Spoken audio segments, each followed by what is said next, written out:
Hello student, in today's lecture we are going to start our next point, chemical method. तर last व्हिडिओमध्ये आपण chemical method पाहिली. Okay, chemical method of analysis is carried out in 2 stages. First one is the dry chemical analysis and second one is the wet chemical analysis. Mostly तुम्हाला हे समजलं असेल. त्यानंतर बघा आपण बघणार आहोत पुढे chemical method of qualitative analysis and chemical method of quantitative analysis. आता जसं आपण क्लासिकल मेथडमध्ये पाहिलं, classical method of qualitative analysis and classical method of quantitative analysis, तसंच आपण इथे बघणार आहोत chemical method of qualitative analysis and chemical method of quantitative analysis. Okay, आता जे मी फर्स्ट घेतलेलं आहे chemical method of qualitative analysis. बघा, क्वालिटेटिव्ह अनालिसिस म्हणजे तुम्हाला माहिती आहे detection of presence or absence of element, म्हणजे जो इलेमेंट आहे तो त्या कंपाऊंडमध्ये प्रेझेंट आहे की नाही हे फक्त आपण तिथे क्वालिफाय करतो. ठीक आहे, तर बघा केमिकल कंपाऊंड जे आहे मी सांगितलं तुम्हाला, जेवढे केमिकल कंपाऊंड्स असतील ते 2 टाइप्समध्ये क्लासिफाय केलेले आहेत. First one is the organic compound and second one is the inorganic compound.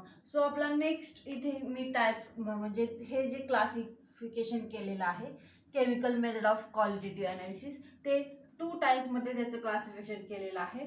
Okay, म्हणजे फर्स्ट काय test involve in qualitative analysis of organic compound आणि इकडे काय येतील test involve in qualitative analysis of inorganic compound. Okay, so आपण इथे classification करूया. Test involve in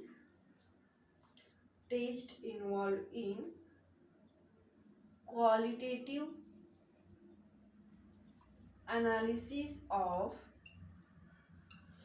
organic compound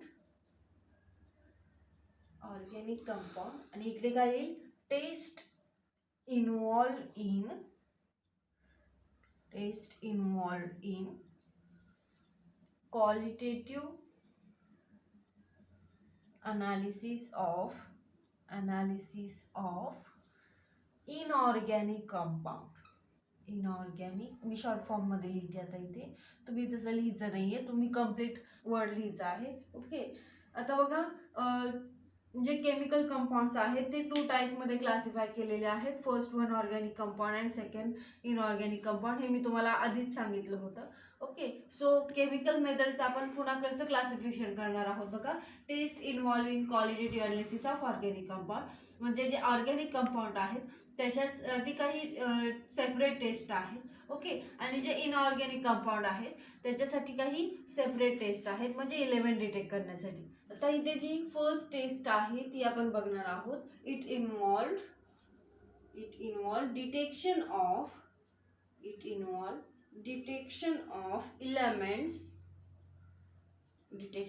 elements such as carbon, hydrogen, nitrogen, oxygen, sulphur etcetera etcetera. Okay, आता इथे जी first taste आहे इलेमेंटल अनालिसिससाठी बघा आहे detection of elements such as carbon, hydrogen, nitrogen, oxygen, sulphur etcetera.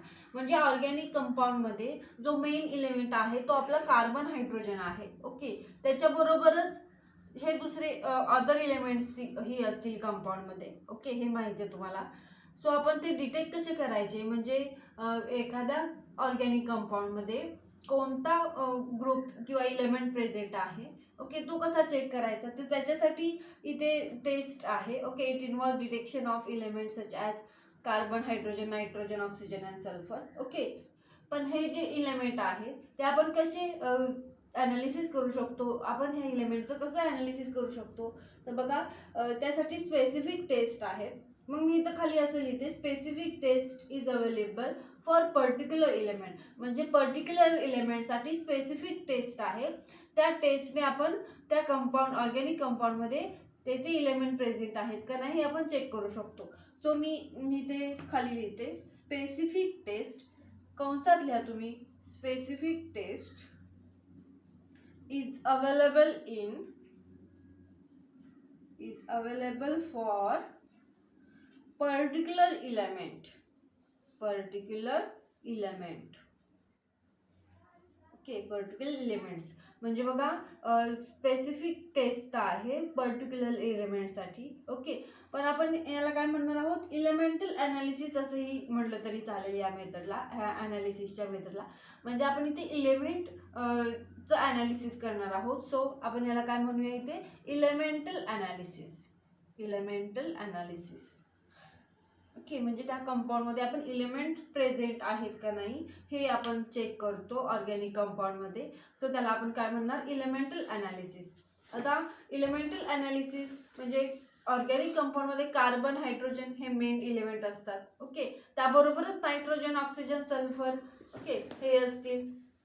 मग ते element कसे find out करायचे, त्यासाठी बघा इथे खाली मी नोट लिहिली आहे, specific test is available for particular element. प्रत्येक एलिमेंटसाठी एक स्पेसिफिक टेस्ट आहे, ती टेस्ट केली की आपण सांगू शकतो की हा एलिमेंट ह्या कंपाऊंडमध्ये प्रेझेंट आहे की नाही. ठीक आहे, हे समजलं असेल तुम्हाला. त्यानंतर सेकंड जी टेस्ट आहे ती बघणार आहोत.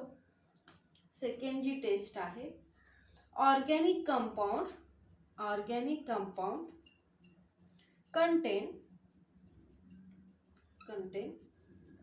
certain functional group. Organic compound contains some certain functional group in their molecule. Okay, बघा जे ऑर्गॅनिक कंपाऊंड आहे त्याच्यामध्ये कुठला ना कुठला हा फंक्शनल ग्रुप प्रेझेंट असतो. मग हे फंक्शनल ग्रुप कोणता आहे हे डिटेक्ट करण्यासाठी पण आपण आपल्यासाठी टेस्ट आहेत. सो मी इथे मगाशी जसं एक नोट लिहिली तसंच आपण इथे लिहू शकतो, specific test is available for particular functional group. Okay, इथे लिहिते मी, specific test is available for particular functional group. म्हणजे प्रत्येक फंक्शनल ग्रुपसाठी एक स्पेसिफिक टेस्ट आहे. त्या टेस्टवरून आपण सांगू शकतो की ह्या कंपाऊंडमध्ये हा फंक्शनल ग्रुप प्रेझेंट आहे. ठीक आहे, हे तुम्हाला समजलं असेल.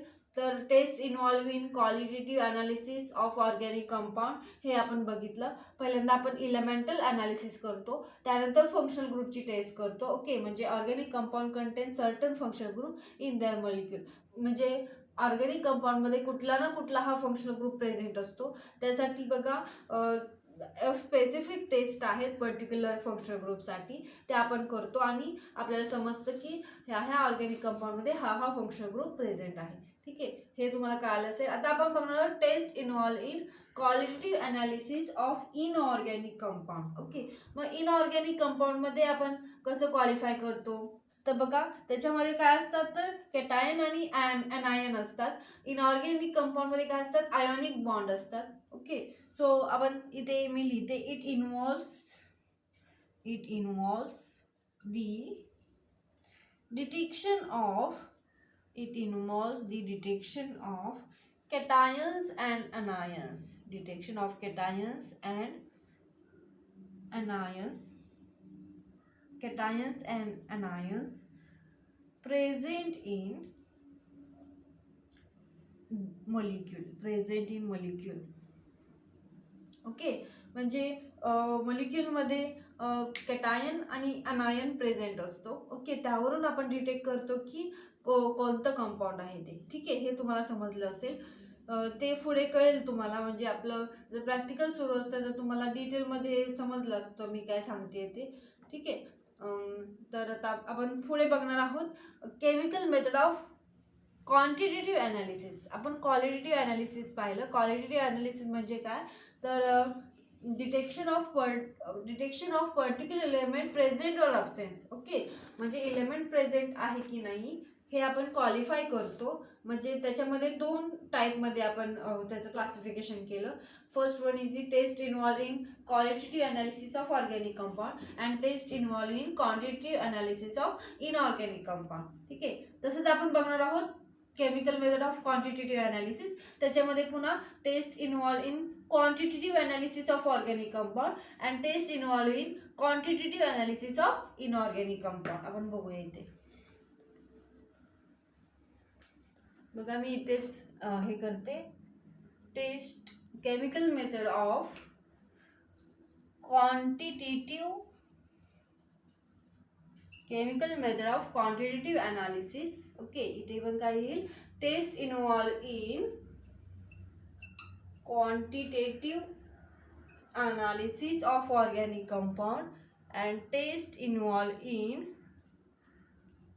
quantitative analysis of inorganic compound. ठीक आहे, आता बघणार आहोत त्याच्यामध्ये क्वांटिटेटिव्ह अनालिसिस म्हणजे काय तर बघा, डिटर्मिनेशन ऑफ रिलेटिव्ह प्रपोर्शन, म्हणजे आपण तिथे पर्सेंटेज फाइंड आउट करतो. आपल्याला समजलं की ऑर्गॅनिक कंपाऊंडमध्ये किंवा इनऑर्गॅनिक कंपाऊंडमध्ये हे इलेमेंट किंवा हे प्रेझेंट आहेत. ओके, फंक्शनल ग्रुप असेल किंवा एखादा इलेमेंट असेल, मग त्याचं प्रपोर्शन किती आहे, ओके, कंपोजिशन किती आहे, हे आपण कशामध्ये चेक करतो तर क्वांटिटेटिव्ह अनालिसिसमध्ये चेक करतो. त्याच्यामध्ये पुन्हा quantitative analysis of organic compound आणि quantitative analysis of inorganic compound ह्यासाठी डिफरंट टेस्ट आहेत.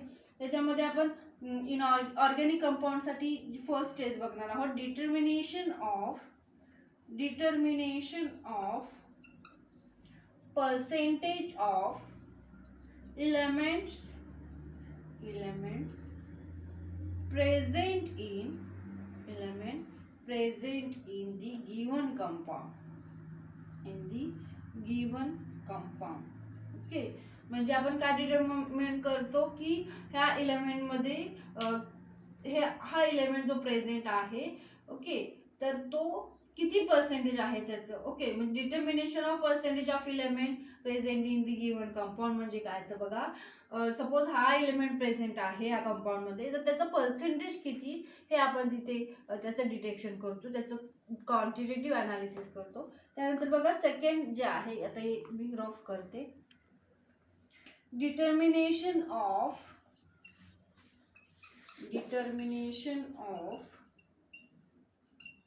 percentage of known compound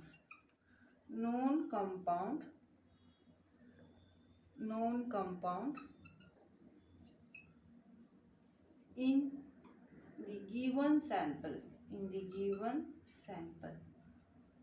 okay, म्हणजे आपण जे नोन कंपाऊंड आहे त्याचंही पर्सेंटेज काढतो आपण, आणि जे आपल्याला जे कंपाऊंड दिलेलं आहे त्या कंपाऊंडमध्ये जे इलेमेंट प्रेझेंट आहे त्याचं पर्सेंटेज किती आहे तेही आपण तिथे क्वांटिटेटिव्ह डिटर्मिनेशन करतो, त्याचं तेही आपण तिथे डिटेक्ट करतो. ठीक आहे, हे इनऑर्गॅनिक कंपाऊंडसाठी आहे. तर ऑर्गॅनिक कंपाऊंडसाठी कुठल्या टेस्ट आहेत, त्याच्यामध्ये फर्स्ट जी टेस्ट आहे ती बघा, डिकम्पोजिशन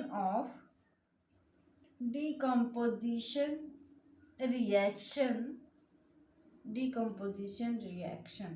ओके, डिकम्पोजिशन रिॲक्शन म्हणजे कुठला तर ग्रॅव्हिमेट्रिक अनालिसिस, म्हणजे कुठला तर इथे लिहिते मी कंसात ग्रॅव्हिमेट्रिक अनालिसिस. त्याच्यावरून आपण काय करतो तर त्याचं वेट डिटर्मिनेशन करतो. ओके, म्हणजे एखादं मटेरियल असेल, ओके, डिकम्पोजिशन म्हणजे काय, त्याचं डिकम्पोजिशन होतं. ओके, म्हणजे मी तुम्हाला आधी सांगितलेलं, एखादं सपोज मटेरियल असेल, ओके, त्याला हीट जर केलं तर ते ब्रेकडाऊन होतं. ओके, तर जे काही मॉलिक्युल्स असतील ते गॅसियस फॉर्ममध्ये जातील. ओके, आणि त्याचं मास कमी होईल, म्हणजे वेट जे काय असेल ते कमी होईल, म्हणजे ज्या इम्प्युरिटीज असतात ते हीट केल्यानंतर त्या बर्न होतील. ओके, आणि जे प्युअर कंपाऊंड आहे ते शिल्लक राहील आणि त्याचं वेट आपण काय करतो डिटरमाइन करतो, त्याला आपण ग्रॅव्हिमेट्रिक अनालिसिस असं म्हणतो. ओके, त्यानंतर जो सेकंड आहे, to monitor progress of reaction between two solution till completion.